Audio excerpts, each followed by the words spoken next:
maintenant près d'une semaine que le grand concours de la crèche 2008 est ouvert. Et les concurrents ont commencé à préparer leur crèche, comme Myriam Roule qui est à Nantes.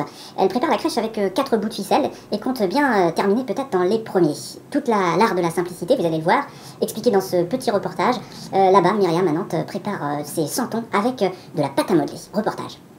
Comme j'avais une petite crèche au départ avec simplement les personnages principaux, j'ai décidé d'habiller cette crèche avec d'autres personnages et entre autres le petit bœuf qui doit venir là. Ah, on le voit. Voilà.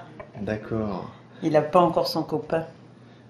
D'accord. Donc là, c'est tout récent, tu viens de le... Ah, cette semaine. Je prends de la pâte à modeler spéciale. C'est moitié plâtre, moitié terre.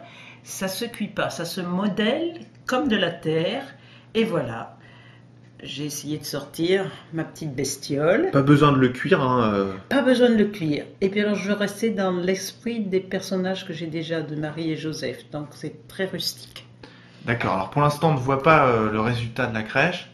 Ça sera pour plus tard. Est-ce que tu peux donner un petit message peut-être avant pour la prochaine fois pour tous ceux qui préparent actuellement leur crèche, un petit coucou? Eh bien, j'espère qu'ils auront autant de plaisir que moi à préparer leurs petits personnages. Et je leur souhaite une bonne préparation à ce Noël. Et Jean-Marie a bien raison de nous pousser un petit peu à réaliser quelque chose de sympathique.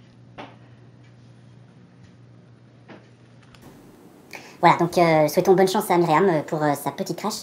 On en saura un peu plus sûrement dans les prochains jours. Et puis, comme vous voyez sur ces images, les marins russes du cargo qui devait transporter les décors de la crèche du 21 bis sont toujours bloqués dans le port de Rotterdam, un cargo qui contient l'ensemble des décors. Voilà, c'est donc la fin de cette édition. On se retrouvera dans une prochaine édition avec Marie-Jeanne Alain qui nous parlera d'un souvenir particulier d'une crèche vivante. À bientôt.